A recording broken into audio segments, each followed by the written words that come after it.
Dear Sahar.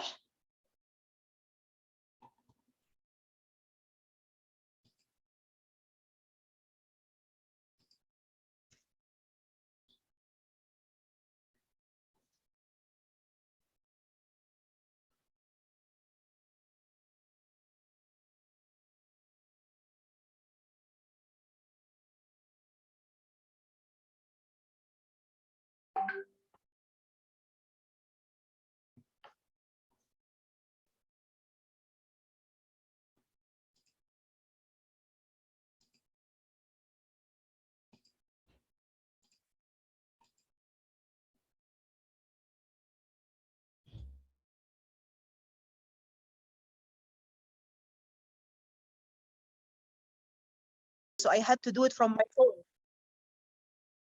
No problem. Thank you. Okay, so I will start again. My name is Dr. Sahar Khamis. I'm an associate professor in the Department of Communication at the University of Maryland, College Park.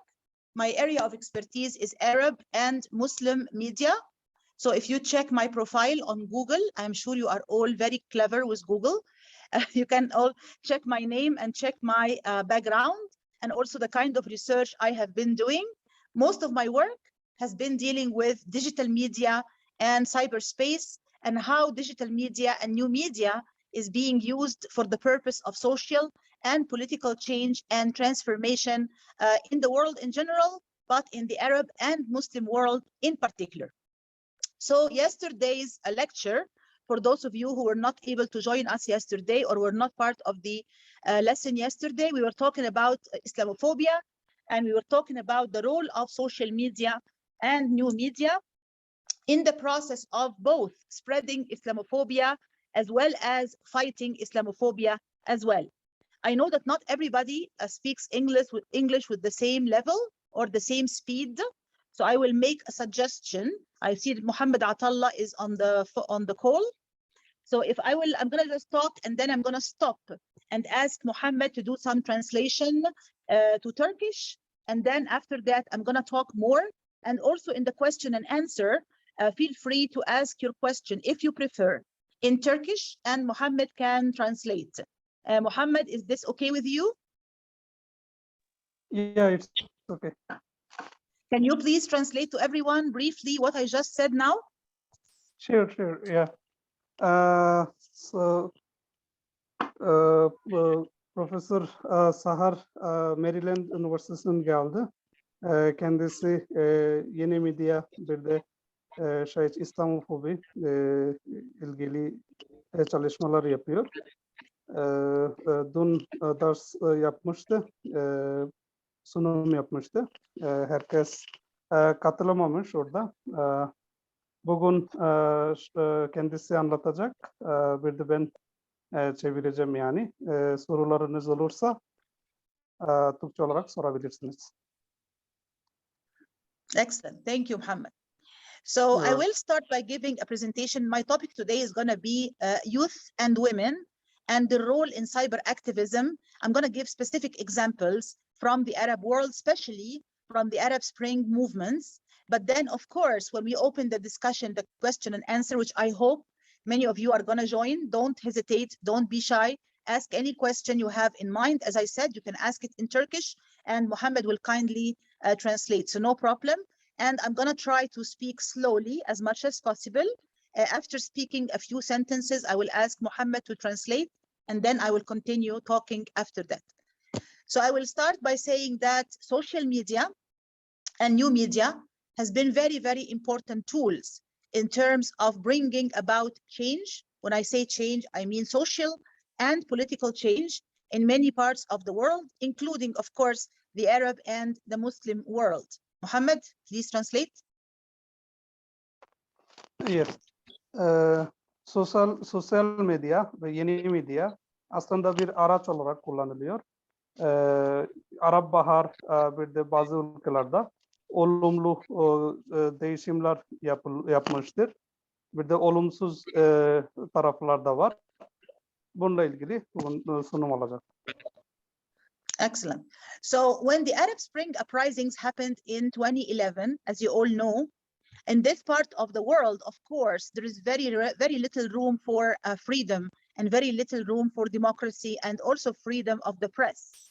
So people were looking at social media and new media as very important tools to really raise their voices, to amplify their voices, to make their voices heard.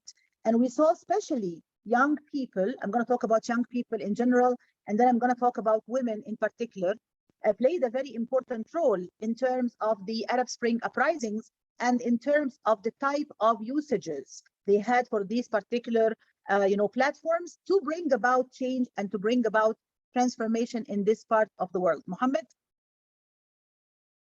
Arap Bahar'da sosyal medya önemli bir rol oynamıştır. Orada özellikle gençler bir de bayanlar da önemli bir rol oynamıştır. Bunlarla ilgili anlatacak. Very good, thank you. So I want to start by saying that at the beginning of the Arab Spring uprisings, there was a lot of optimism. People were saying, oh my God, now we have social media. These social media are going to become very important tools for bringing about change, for bringing about transformation. So much so that people were naming these uprisings after the social media. So for example, they were calling the Egyptian revolution the Facebook revolution. They were calling the Tunisian uprising the Twitter uprising. They were calling the Syrian revolution the YouTube uprising. That's because they were very optimistic about the role of social media and the kind of change it can bring to the Arab world. Mohammed? Yes, Arap Bahar'da sosyal medya önemli değişiklikler yapmıştır. İnsanlar pozitif olumlu olarak düşünüyordu. Yani Facebook, YouTube, bu sosyal medyalar çok büyük bir rol oynamış. Bir de önemli bir rol oynayacaklarına ilgili düşünceler vardı. Ama tamamen de doğru değil. Biz bakarsak yani Mısır'da, Suriye'de orada bazı yerlerde önemli rol oynamıştır. Thank you. And at that time, of course, the regimes, the governments were not ready for this kind of uprising coming through social media and through cyberspace. The governments were not prepared. The governments were completely surprised. Some of them even panicked. They did not know what to do. Some of them, they completely shut down the internet totally for a whole week, which was a big problem. For example, in the case of Egypt, the internet was totally shut down for 1 week. And the government lost, a lot of money, lost millions and millions of dollars, if not billions of dollars, in this 1 week of internet shut down. And there were no cell phone connections or communication because they wanted to shut down the country from communicating with the rest of the world. So the regimes were not prepared, they were not ready, and some of them even took actions which were completely harmful to them. Mohammed? Yes.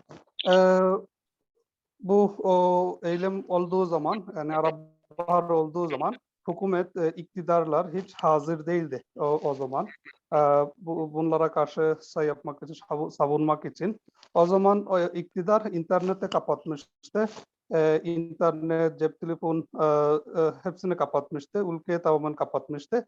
Dış dünya ile bağlantı olmadığı için insanlar para olarak çok zarar gördü özellikle. Çünkü iktidar bunlara karşı eylem için hazır değildi yani. Okay, thank you. That's very good. I can understand. Thank you. So basically at that time, this kind of optimism, people were so optimistic that social media is going to bring about change. That even one young activist, one famous young activist, Wael Ghunaim, who was one of the young people who were really active at that time in the revolution, he said, if you give people the internet, they're going to have democracy. Of course, this is not a correct statement because you need more than the internet and you need more than just social media to bring about change and to bring about real social and political transformation in a certain part of the world. The internet or social media is just one part of the story. It is just one part of the equation. Please mute yourselves. Please, if you're not talking, please keep yourself muted. Thank you. So basically, people were like, okay, the internet is going to be the key or the tool to bring about change and to bring about transformation. And they were so optimistic about it, as we said. They even said, if you give people the internet, we're going to have freedom and we're going to have democracy. Of course, this is not correct, because you need more than just social media and new media to bring about change and transformation and to bring about democracy as well. Mohammed? Yes. O zaman bu Arap Bahar zamanında insanlar sosyal medyayı çok olumlu olarak düşünüyordu. Bir beklentileri vardı, olumlu beklentiler. Yani bu sosyal medya, internet demokrasi getirecek, özgürlük, medya özgürlük getirecek. Bir genç de böyle söylemişti. Yani interneti açın, sosyal medyayı yapın, açın. Onlar pozitif değişiklikler, dönüşüm getirecektir. Ama bu tamamen doğru değil yani. Exactly. Thank you. So at that time, what was the role of social media? When we talk about social media, we always put it in the same category. We say, okay, social media, right? Facebook, Twitter, blogs, are they all the same? Are they all doing the same function? I would say not, because every one of these different social media plays a different role or can be used for a different function. For example, Facebook is best if you're going to have organization and networking on social media. So you can have this type of, creating a certain, for example, Facebook page or Facebook group, and then people are going to join your particular group, and more people are going to keep joining. So it's going to have some kind of snowballing effect. Snowballing effect means it will keep increasing and increasing with time, and more people are going to be joining it, right? More people are going to be joining it as time passes by. So we call this the snowballing effect. And this can really happen through Facebook, for example, because of the role that Facebook can have in terms of creating certain groups and therefore having some kind of organizational movement online. This can be one big advantage of Facebook. Mohammed? Yes. Sosyal medyanın rollarından Facebook, Twitter, blog, bunlar hepsi aynı rol oynamıyor. Yani fonksiyonlar farklı oluyor. Facebook'ta bir page oluşturabiliyor. Orada insanlar katılıyor o page'e. Bir de bu bir kar topu gibi. Yani ne kadar ileriye giderse o kadar büyüyor. İnsanlar da o şekilde katılıyor. Bir de belli amaçlar için grup oluşturabiliyor. İnsanlar katılabiliyor. O şekilde ilerliyor. Exactly. As for Twitter, Twitter is best for on-the-ground coordination. So people were using it, the activists were using it to coordinate with each other on the ground. For example, they will say, I'm going to meet you tomorrow at 2 p.m. in Tahrir Square. So bring your friends and come there. Or they're going to be in Tahrir Square and they're going to send a message on Twitter. They're going to send a tweet saying, oh my God, the police is attacking us now. Let's go to another street, or don't come to this area. It is very dangerous now. So Twitter was best for minute by minute on the ground organization.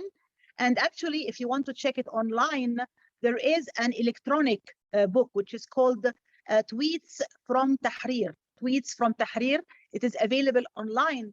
And that was like a diary. Young people were using it to document minute by minute what they were doing in Tahrir Square and what was happening actually in the Egyptian revolution in 2011.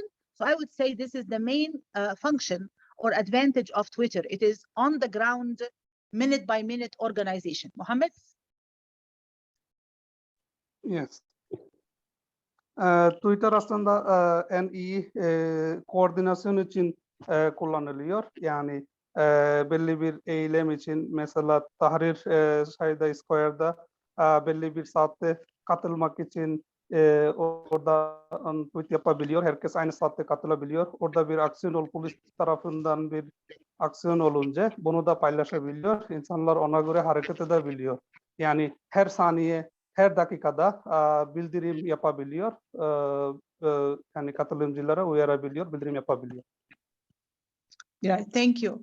As for blogs, blogs were best for the purpose of brainstorming and trying to create discussions, like a discussion thread online, trying to raise a certain issue and trying to say, okay, how can we, for example, build better democracy in Egypt? We need to have a better future for this country. What can we do in order to have a better future for Egypt and for the Egyptian people? Let's think about it. Let's think about the best ways to bring about change and to bring about transformation in this particular country. So they would raise a certain issue or a certain topic and open it for discussion, right? Open it for discussion and open it for dialogue with the rest of the world. Actually, some bloggers were actually also blogging in different languages. So some were blogging in English, some were blogging in Arabic, some had other languages as well.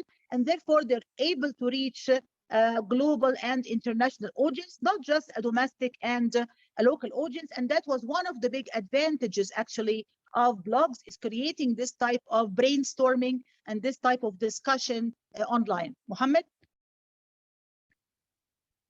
Yes.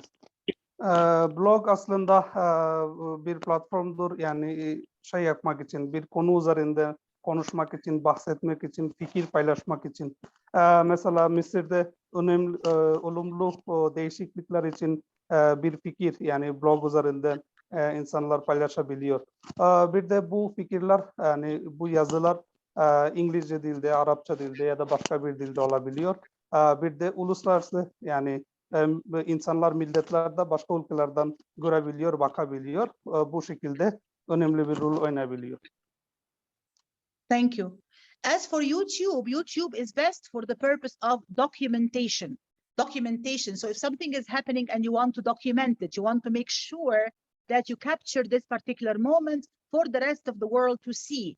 So you are going to upload it on YouTube. This is what happened, for example, in the Syrian uprising in particular, because the government was completely preventing or prohibiting journalists from entering the country, international journalists, foreign journalists.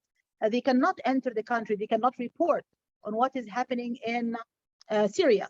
And therefore, the only way for the world to know what was happening inside Syria was for young activists to actually capture some of these pictures and put it on videos, and to upload these videos on YouTube for the rest of the world to see. So that's why I'm saying YouTube is best for the purpose of documentation. Mohammed? YouTube aslında belgesel için en iyi bir platformdur. Yani YouTube üzerinden insanlar video oluşturabiliyor, yükleme yapabiliyor, paylaşabiliyor. Mesela Suriye'de iktidar başka ülkeden giriş yasaklamıştı. Gazeteciler giremiyordu. O şekilde orada video oluşturup paylaşabiliyor. Yani bu yüzden belgesel için YouTube en iyi bir platformdur. Exactly. So as you can see from this discussion, we talk about social media, right? But social media is not all the same. They have different functions. YouTube is different from blogs, different from Twitter, different from Facebook. Every one of these has a different function from the other. So we have to think about it this way. Social media are not just one category. We have to think about the different roles and the different functions of different type of social media as well. Mohammed?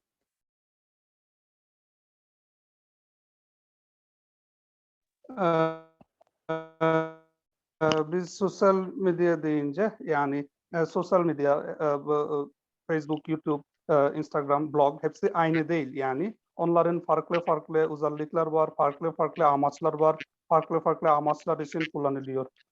Bu yüzden sosyal medya yani tek özellik ve de tek amaçlı değil. Right. But overall, there was this moment of optimism I was talking about, right? Sometimes I even refer to it in my writing as techno-euphoria. Techno-euphoria. People are so happy about the social media. It will bring about change, transformation, democracy. Now, 11 years after the Arab Spring uprisings, we are now in the year 2022. The uprisings happened in 2011. Are we seeing the same picture? Can we still be optimistic about the role of social media and new media in terms of bringing about change and transformation? I would say there is a big difference from 2011, because 11 years later, we are seeing, unfortunately, a lot of bad effects and bad outcomes in these Arab Spring countries. There is a lot of return to dictatorship and repression People are not able to speak. There's not any kind of democracy in this part of the world. So the outcomes of the revolution have not been achieved. And also, it is very clear now that the optimism back in 2011 was not a correct one. We cannot just assign, this kind of change to social media and say, okay, social media is going to bring about this change and this transformation, because as I said before, they are just simple tools. They are just one part of the mix, but they cannot rely on them totally to bring about change and transformation. That would be completely wrong, because they cannot bring about change and transformation all by themselves. Mohammed?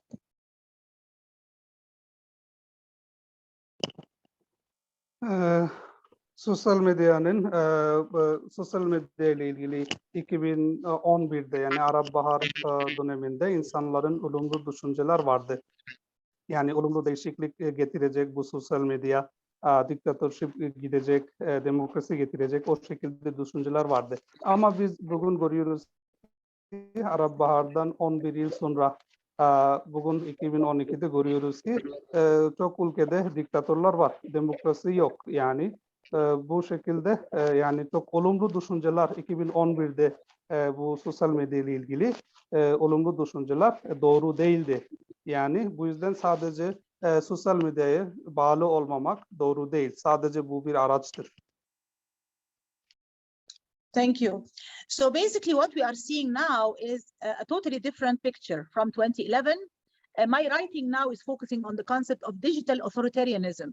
Digital authoritarianism means that instead of the liberating role that we were expecting from social media and new media back in 2011, they're going to bring about change and transformation, all of that. Now we are seeing, unfortunately, repression, not just in real life, like on the street and from the governments in real life, but also even online. So a lot of governments now, they learn their lesson. They're now more able and more capable, right? They have better skills.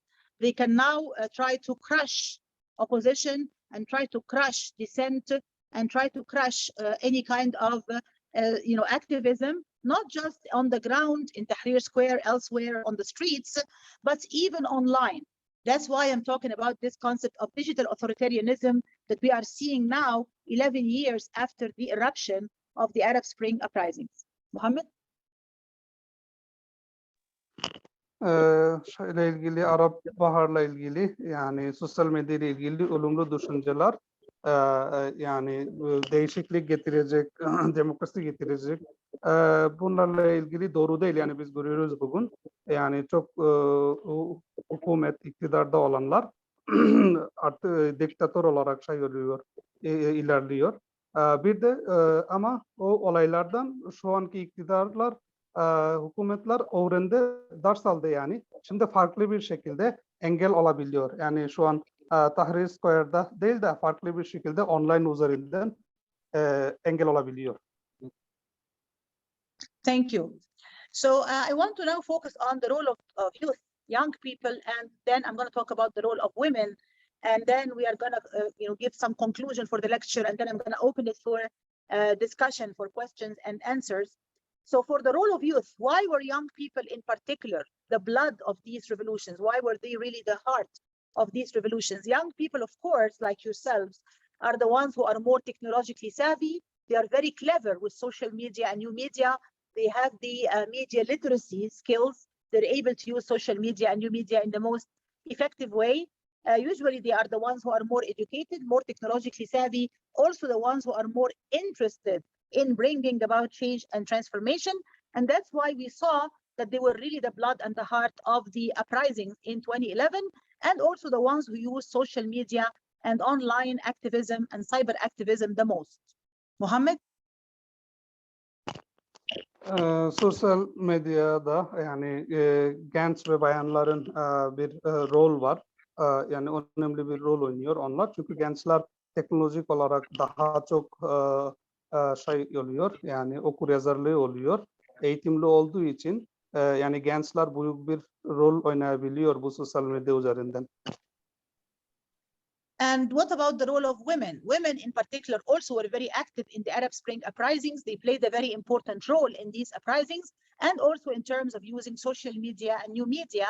They became very active and very highly involved, and they raised their voices very loudly in the uprisings. They were very active and very much participating.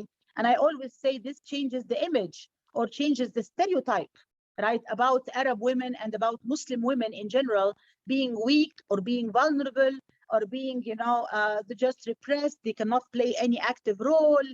They are very weak. They're very oppressed, all of that stuff. So really their activism and their participation and engagement in these movements was a very clear sign and a very clear evidence that they are also not the passive, repressed women that the media, especially Western media, portrays them, but they are actually active and highly involved citizens in their own countries and societies. Mohammed? Kadınlar sosyal medya üzerinden yani kendi yeni bir imaj oluşturabiliyor. Kadınlar Arap Bahar'da da aktif ve önemli rol oynadı. Yani normal bir geleneksel düşünce var. Yani kadınlar zayıftır, güçsüzdür. Yani baskı altındadır. Onlar protesto yapamıyor, yapamıyor, dik duramıyor. Bu düşüncelere karşı kadınlar artık gösterdi. Arap Bahar'da ve farklı protestolarda kadınlar, özellikle Müslüman kadınlar protesto yapıp önemli rol oynayıp artık dünyaya gösterdi. Yani biz de güçlüyüz, biz de katılabiliyoruz, rol oynayabiliyoruz. Thank you. So to conclude, I think that we cannot just be pessimistic now that we're seeing these outcomes or these results in the Arab world. We don't just have to say, oh my God, then forget about it, right? Social media is not important. They cannot bring about anything, or we cannot really achieve change. I still think we need to have a degree of optimism, not the kind of optimism we had back in 2011 when we thought of social media and new media as magical tools. Now we know that they're not magic. They're just part of the mix. They're part of the equation, right? But we don't also need to be pessimistic and to say, oh, forget about it. They're not important. I still think they're very important in so many different ways. But as I said yesterday in yesterday's lecture, they're just tools. We cannot assign too much power to them and expect them to do everything all by themselves. To have change in society, you also need to have political parties, you need to have NGOs, you need to have active civil society. All of these things need to exist as well. So we need to be optimistic about social media, but in a reasonable and realistic way without being overly optimistic or overly pessimistic. But as I always say, cyber realistic instead. Mohammed? Sonuç olarak yani sosyal medya biz görüyoruz ki aslında sosyal medyadan çok beklentilerimiz vardı. Yani olumlu değişiklikler getirecek. Bu biz gördük ki sonuç olarak bu doğru değil. Ama sosyal medya pasif değil, yani bu sadece bir araçtır. Yani bu her şey yapacak, demokrasi getirecek, özgürlük getirecek. O şekilde beklenti olmamalı yani aslında. Yani sosyal medya sadece bir araç olarak kullanabiliriz. Onun yanında siyasi parti, STK, sivil toplum bunlar da olmalı. Bunların da rol oynamalı. Yani sosyal medya bir araç sadece. Thank you. So that's why we need to be realistic, as I said, and to see things in a balanced way and in a middle ground, and to always try to be, realistic, not overly optimistic or extremely pessimistic about the role of social media. And when we talk about transformation and talk about democracy in this part of the world, we have to also understand that there are so many other complex factors involved in the process besides social media. There is also, as I said, the political institutions and also political parties, and so many other factors that need to be taken into consideration to really think about transformation and political change in this part of the world. However, I remain optimistic about the role of youth and the role of women in terms of bringing about change and transformation, because I believe they have a lot to offer in terms of change and transformation in their own countries using social media and other tools. Mohammed? Yani biz çok gerçekçi olmalıyız yani cyber şeyle ilgili, internet ortamla ilgili gerçekçi olmalıyız. Sosyal medya ile ilgili çok beklentimiz olmamalı. Yani sosyal medya yani çok gücü olan bir şey değil. Aslında biz nasıl kullanıyorsak yani sosyal medya kullanarak yani onun yanında önce dediği gibi siyasi parti, siyasi kurum, STK, sivil toplum bunlar da olmalı. Kadınlarla ilgili yani kadınlar da yani önemli bir rol oynayabiliyor. Bunlardan bahsedeceğim. Right, thank you. So I will stop here, and I want to also hear your voices for sure. So I want to invite you to check my own work and to check my own publications online. As I said, a lot of my research, my writings, my books, my articles are available online, and you can, of course, check them out. And I will also share some of my own publications and some of my own work that is relevant to our lectures and our lessons with Ms. Khadija. So she can also share them with all of you. And now I would like to open the floor for discussion and for Q&A. Don't be shy to ask questions. You can ask in English or you can ask in Turkish and have Muhammad translate. Thank you. Muhammad? Evet, profesörün kendi çalışmayla ilgili makaleler var, yayınlanmış makaleler var. İnternetten ulaşabilirsiniz. Kendisi de buradan paylaşacaktır. Sizin bir sorunlarınız varsa İngilizce ya da Türkçe olarak sorabilirsiniz. Şu an sizden dinlemek istiyor kendisi.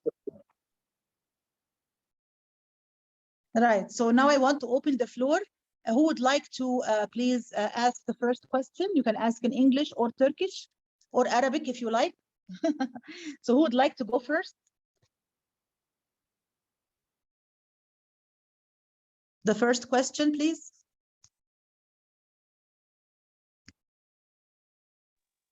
I want to ask. Please, Mohammed. Yes, go ahead. Yes.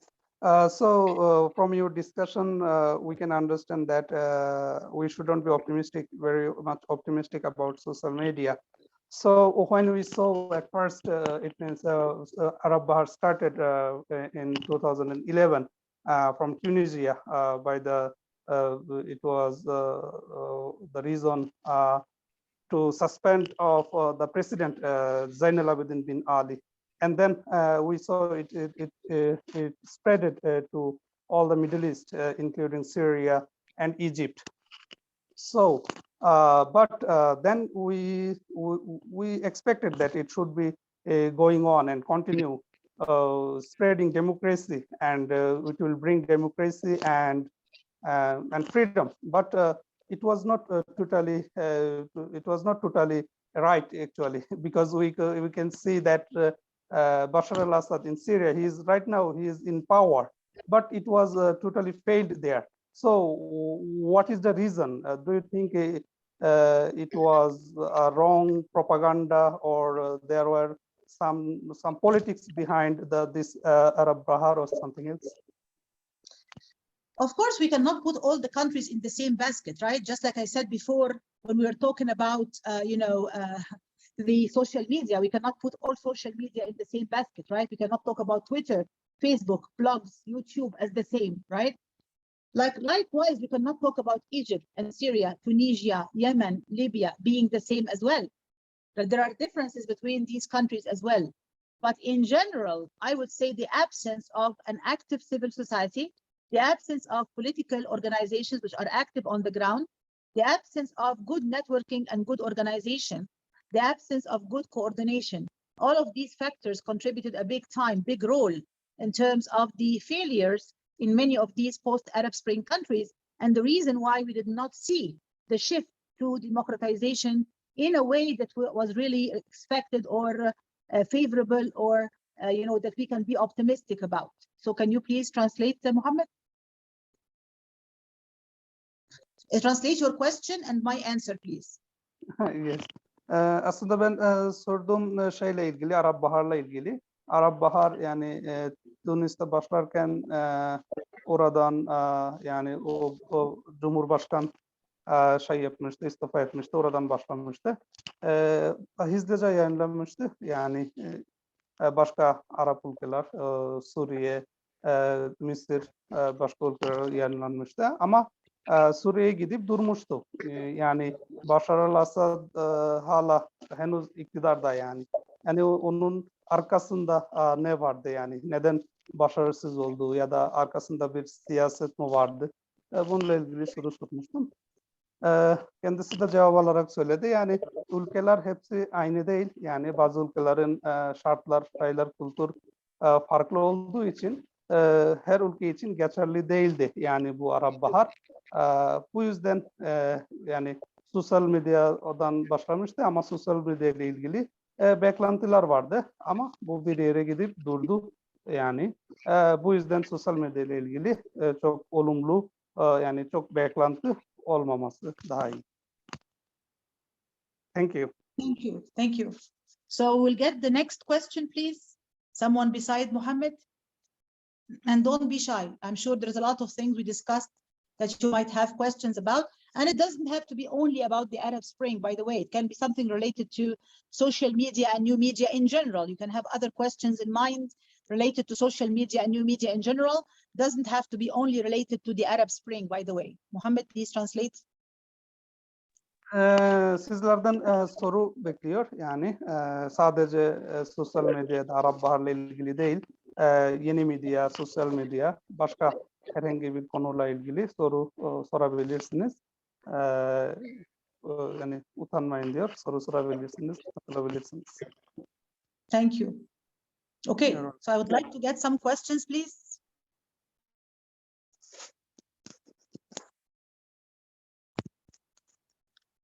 Mohammed, I see some questions in the chat. Can you please read them? Yes, sure. I'm checking right now.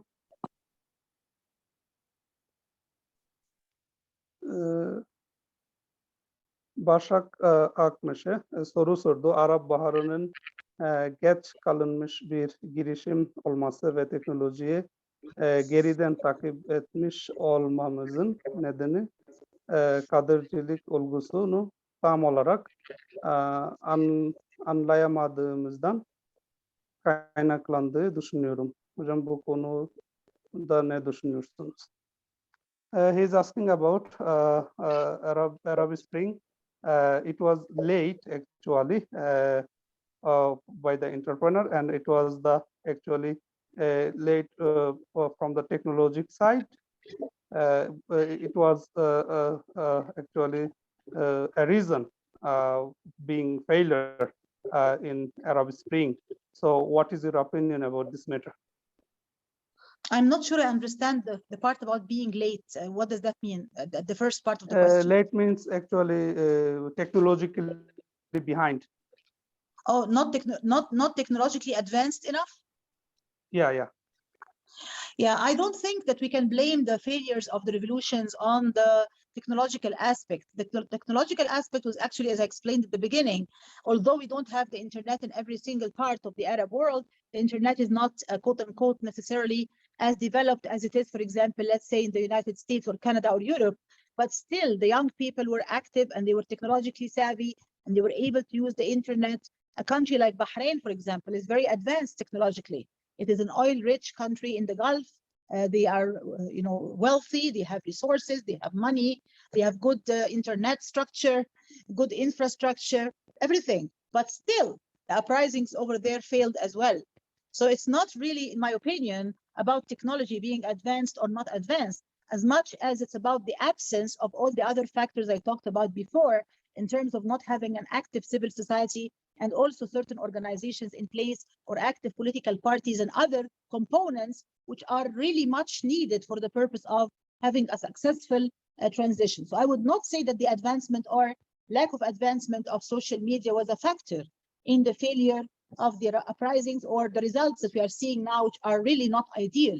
I would say that the blame should be placed on the absence of the civil society and civic society engagement and activism on the ground that is really not existing in the absence of democracy and freedom of expression in many parts of the Arab world. Mohammed?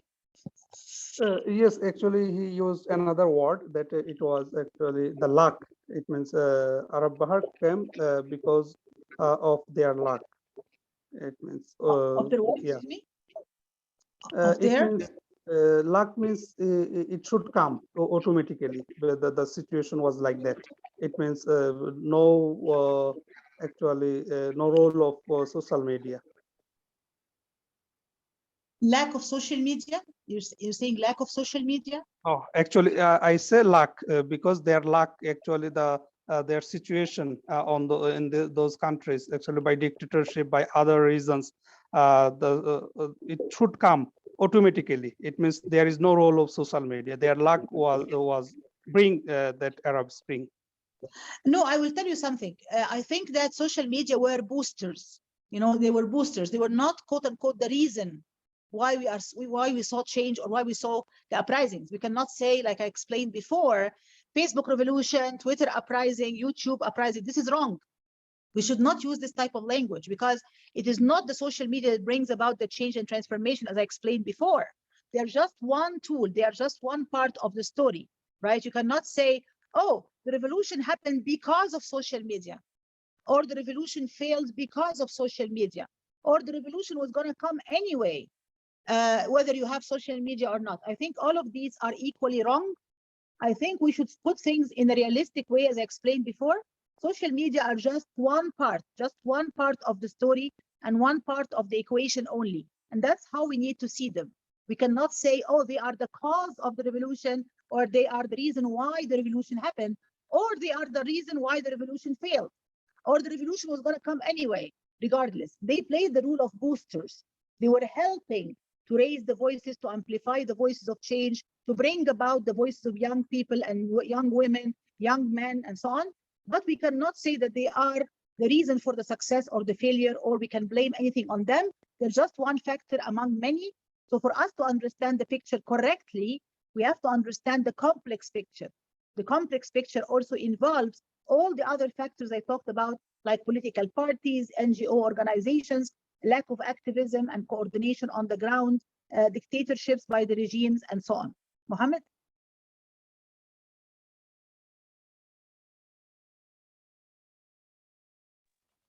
Yes, I'm here. Bu sorunun cevap olarak Profesör Sahar öyle söyledi. Yani sosyal medya yani geç kalmış değil yani bu ülkelerde sadece mesela zengin ülkeler var Arap ülkelerde. Orada da yani demokrasi yok, özgürlük yok. Yani sosyal medya sadece bir araç olarak yani bir protestoya daha kolay paylaşabildi, daha çok destek alabildi. İnsanlar daha fazla katılabildi. Yani bir araç olarak yani sadece yardım etti.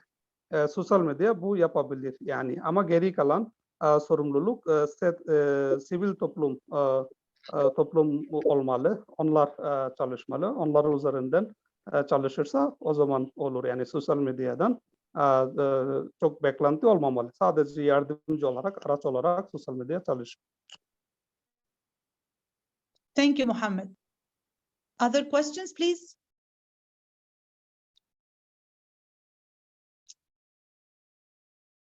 Other questions? Başka sorularınız var mı? Okay. All right. Can you read the question? I cannot see it in full here, Mohammed. Can you read the question? Yes, I can read. Hello, Professor. Thank you very much for your presentation.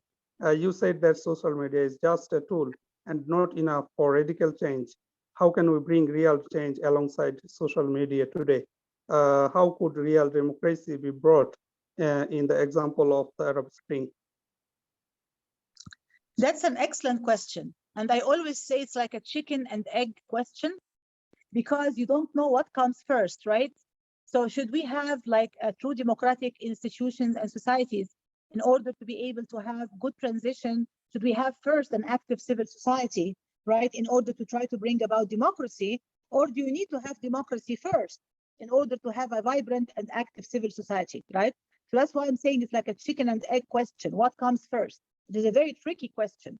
Up till this moment, we are struggling with it and trying to find an answer for it.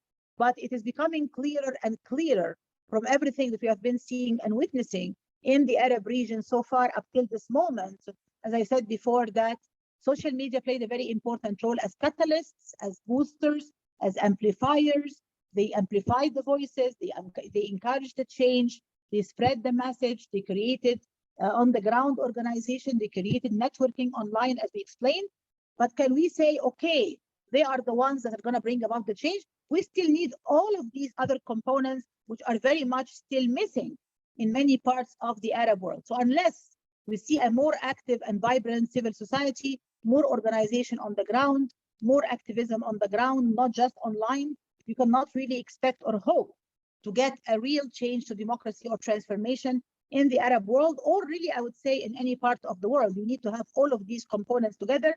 But like I said at the beginning, it's also a chicken and egg question, right? You need democracy first to have civil society, or you need to have an active civil society, and all of these factors first in place in order to have a shift to democracy. It is still a big puzzle, and up till this moment, I'm afraid it's not resolved. Mohammed? Yes, I'm here. So,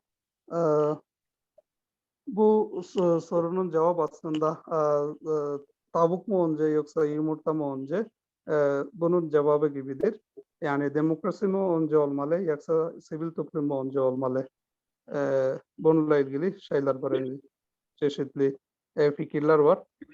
Sosyal medya sadece teşvik ediyor, yani bir protesto, bir yani ses alamayan bir insana, bir topluma ses veriyor, sesini yükseltiyor.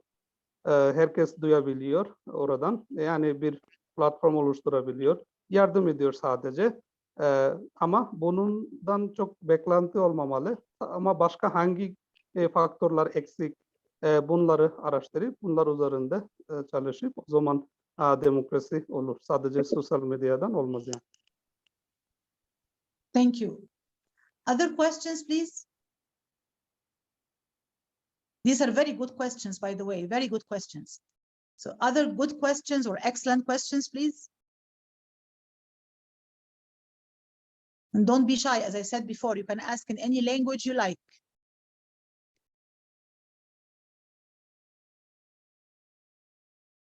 Any more questions?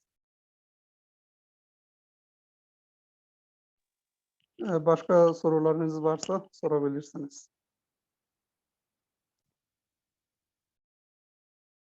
Yes?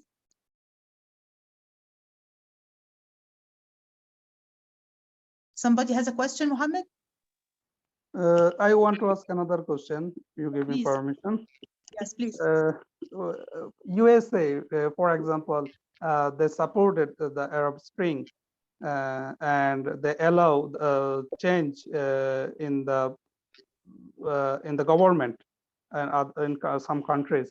But when we see in Egypt, we saw that after Arab Spring, in the result of Arab Spring, Mohammed Morsi came in power, and he was declined, and the USA supported it, and now we can see a dictator. It means from army, by coup he got power, and the USA also supporting him as well. So what is the role of USA for by the name of democracy? Actually, what do they want actually? That's an excellent question, Mohammed. Thank you for asking. You know, the USA is going to support the interests of the USA. America is going to support its own interests. So for us to think that, okay, they really supported the Arab Spring. No, I don't think so. I think that this is a wrong understanding of the situation. I think that they're just with their own interests. So when the Arab Spring uprisings happened in 2011, when the Egyptian revolution happened in 2011, there was an interview with young Egyptian people, young Egyptian activists on television. And they were asked the question directly, what do you expect from the United States? What do you want from the United States? And their answer was, the only thing we want from them is to stop supporting dictators. They've been supporting Mubarak for 30 years, and enough is enough. Now, are we seeing a difference in US foreign policy? Absolutely not. We are still seeing support for dictatorial regimes, for dictatorships in the Arab world and elsewhere, unfortunately. as long as these particular governments and these particular dictatorships are still serving United States interests. So that's why I always say you cannot expect a foreign country to bring you democracy on a silver plate. You have to create your own reality. You have to create your own democracy. You cannot expect a foreign country like the United States to bring to you democracy on a silver plate. It will never happen, because the United States will always be serving its own interests. That's very clear and very simple. You have to think about the conditions that you need as a country to bring about your own democracy without waiting for this to happen from a foreign government like the United States. Can you please translate the answer, Mohammed? The question and the answer, actually. Can you translate both? Thank you very much. Thank you. Ben soru sordum Arap Bahar'la ilgili. Yani Arap Bahar başlarken ABD bu Arap Bahar'ı desteklemişti. Bazı ülkelerde değişiklik olmuştu yani iktidarda. Ama Mısır'a baktığımızda baktık ki orada Arap Bahar'dan sonra Muhammed Mursi iktidara geldi. Bir de ilk demokratik olarak seçilmiş Cumhurbaşkanı olarak. Ama ona şey yaptı yani indirildi. ABD de destekledi. Ama şu an diktatör yani biz görürsek bu Muhammed Sisi diktatör olarak şey yapıyor yani şu an iktidarda ABD'de destekliyor. Bunun sebebi ne? Yani aslında ABD ne istiyor? Bununla ilgili soru sormuştum. Profesör Sahar da cevap olarak söyledi. ABD aslında kendi menfaat için çalışıyor. Yani onların bir demokrasi getirecek öyle bir hedefi yok yani. Demokrasi kendimiz getirmeliyiz yani ABD başka yabancı ülkelerden böyle bir beklentimiz olmamalı yani. Onlar her zaman kendi menfaat için çalışıyor. Başka bir şey yok. Thank you. Thank you. Other good questions, please? Don't be shy. Other questions? Okay, so what I'm going to do, I'm going to share with Ms. Khadija, I'm going to share with her an article about Islamophobia, about the role of social media in terms of spreading and in terms of fighting Islamophobia, which I wrote for the journal Inside Turkey. It's actually called Inside Turkey, the name of the journal. And I'm sure maybe you know about it, of course, because it publishes in Turkish and English and other languages. So I'm going to share with her this article about Islamophobia and about the role of social media in fighting Islamophobia to share with you. And I'm also going to share with her an article related to today's lecture, today's lesson, about the role of social media and new media in the Arab Spring uprising, especially the role of young people, youth, and women in terms of the revolution. I published this article in Arab Media and Society Journal. So I'm going to share this article with her as well, so that she can share it with all of you, hoping that you will read these articles and together with the lessons or the lectures, they will help you understand these issues more, I hope. Thank you. Mohammed, please translate. Profesör Sahar şeyle ilgili, İslamofobi ile ilgili, İslamofobi karşı savaşmak için sosyal medyanın rolü bir makalı var kendisinin. Bir de kadınların rolü yani sosyal medyada. Bunlarla ilgili 2 tane makalı var. Orada Hatice Hanım'a verecek bizimle paylaşmak için paylaşabilir. Siz de okuyabilirsiniz. Thank you very much. Thank you. So any other questions? I'm giving one more chance. Any more questions from anyone? Başka sorularınız varsa sorabilirsiniz. Another question?